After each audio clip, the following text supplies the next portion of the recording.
Good evening everyone. मैं अर्पणा मेरे YouTube channel learn Hindi with Arpana में आप सभी का स्वागत करती हूँ।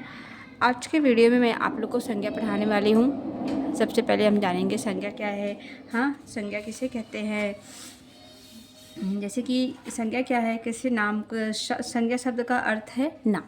सबसे पहले हम जानेंगे संज्ञा शब्द का अर्थ क्या है, नाम। हाँ, हम हर वस्तु, व्यक्ति, स्थान, प्राणी या भाव को उसके नाम से जानते हैं। अतः किसी भी वस्तु, व्यक्ति, स्थान के नाम को संज्ञा कहते हैं। हाँ, जैसे कि हम कुछ लक्षणों से संज्ञा पहचान सकते हैं। जैसे कि वस्तु के नाम से कुर्सी हुआ, फूल हुआ, झूला, हल, रेडियो आदि। प्राणी के नाम जैसे गाय, मोर, हाथी, कछुआ, मच्छर। हाँ, और व्यक्ति के नाम में माँ, अध्यापिका, राष्ट्रपति, चौकीदार। स्थान के नाम में जैसे कि मध्य प्रदेश, गांव, शहर, पटियाला। भाव के नाम में अच्छाई, बुराई, सुंदरता, महंगाई, उदारता। तो जो ये सब नाम क्या, ये सब किसमें आते हैं, भाव के नाम में। तो सबसे पहले हम समझेंगे संज्ञा की परिभाषा क्या है।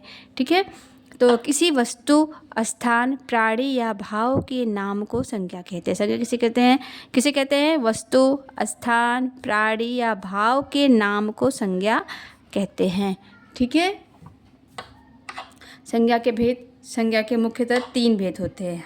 हाँ, संज्ञा के मुख्यतः कितने भेद हैं, संज्ञा के मुख्यतः 3 भेद हैं। हाँ, कौन कौन से हैं, व्यक्तिवाचक संज्ञा, जातिवाचक संज्ञा और भाववाचक संज्ञा। ठीक है, तो संज्ञा के मुख्यतः 3 भेद होते हैं। हाँ, लेकिन कुछ विद्वान ऐसे हैं जिन्होंने संज्ञा के 2 भेद और बताए हैं। वो है द्रव्यवाचक संज्ञा और समूहवाचक संज्ञा। लेकिन मुख्यतः 3 भेद हैं। ठीक है, विद्वानों ने भी बताया है, वो 2 भेद इसमें और ऐड किए गए हैं। तो जिसका जो है द्रव्यवाचक संज्ञा या समूहवाचक संज्ञा। तो आज हम पहले ये 3 पढ़ेंगे, मुख्य 3 भेद हैं व्यक्तिवाचक, जातिवाचक और भाववाचक संज्ञा के विषय में। ठीक है, तो सबसे पहले हम पढ़ेंगे व्यक्तिवाचक संज्ञा के विषय में। व्यक्तिवाचक संज्ञा क्या है। ठीक है, तो जिन संज्ञा शब्दों से किसी विशेष व्यक्ति, स्थान अथवा वस्तु का बोध होता है उन्हें व्यक्तिवाचक संज्ञा कहते हैं। हाँ, जिस संज्ञा शब्द से किसी विशेष वस्तु, किसी विशेष व्यक्ति, स्थान अथवा वस्तु का बोध होता है तो उसे व्यक्तिवाचक संज्ञा कहते हैं। जैसे क्या है हमें, हिमालय भारत का गौरव है। हिमालय क्या है, भारत का गौरव है। शाहरुख खान फिल्म अभिनेता है, तो शाहरुख खान क्या है, एक विशेष व्यक्ति है।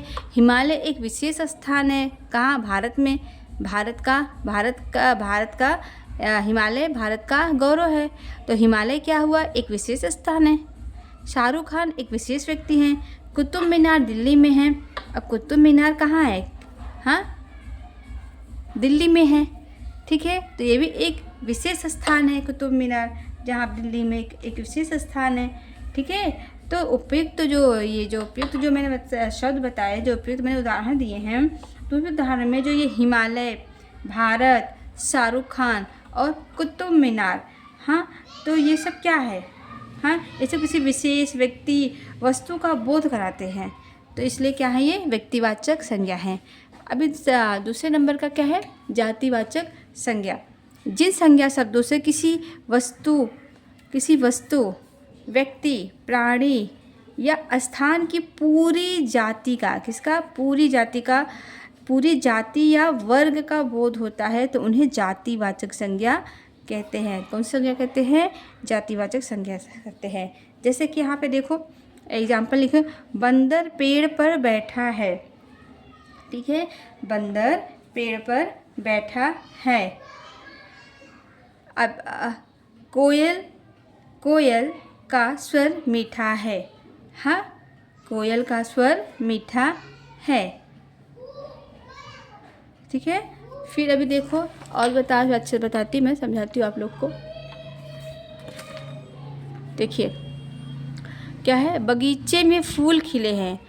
ऊंट को रेगिस्तान का जहाज कहते हैं। हाँ, तो जो उपयुक्त आपने जो ये सब उपयुक्त वाक्य जो आपने देखा है, देखा बंदर, पेड़, कोयल, बगीचे, ऊंट, फूल, रेगिस्तान तथा जहाज जाति हुई वाचक संज्ञाएं हैं, क्योंकि ये सभी एक ही प्रकार की चीज़ों का बोध करा रही हैं।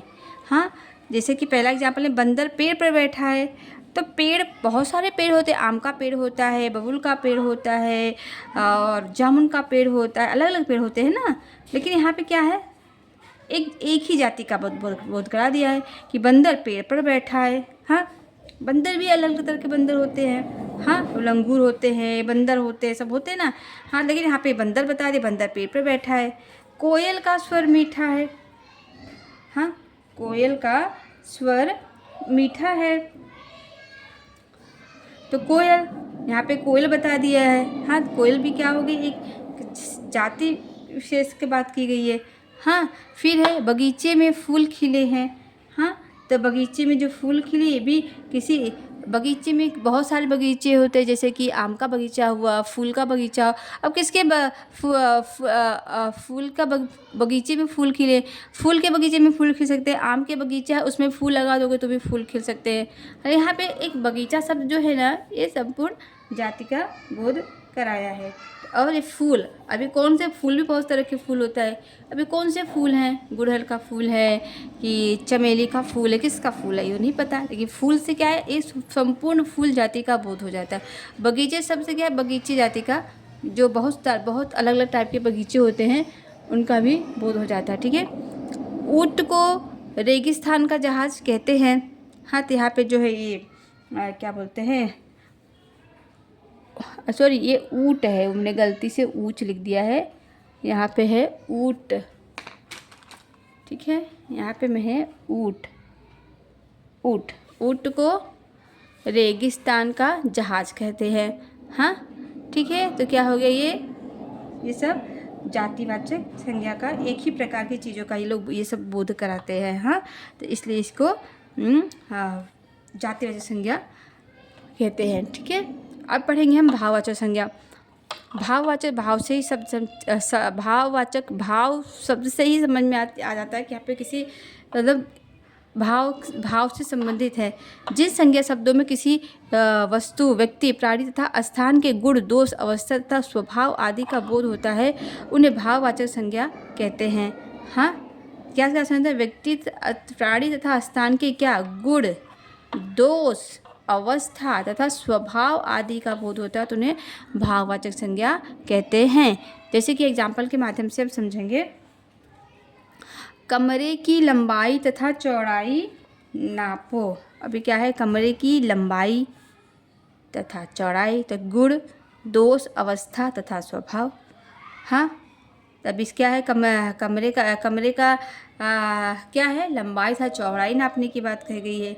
हाँ, इस गन्ने में मिठास है। अभी गन्ने में क्या है, गन्ने में क्या भाव वाला है कि वो मिठास है। हाँ, गन्ने में क्या है, मिठास है। ठीक है। क्या है, उसकी अवस्था, गन्ने का इसमें अवस्था का बोलता है ना। हाँ, मिठास है, इसमें क्या गुण है, गन्ने का क्या गुण है, क्योंकि वो मीठा होता है, तो मिठास भी यहाँ पे का भाववाचक संज्ञा है। सबसे प्रेम से बोलो, तो प्रेम क्या है, हाँ, ये भी एक भाव है, प्रेम से बोलो।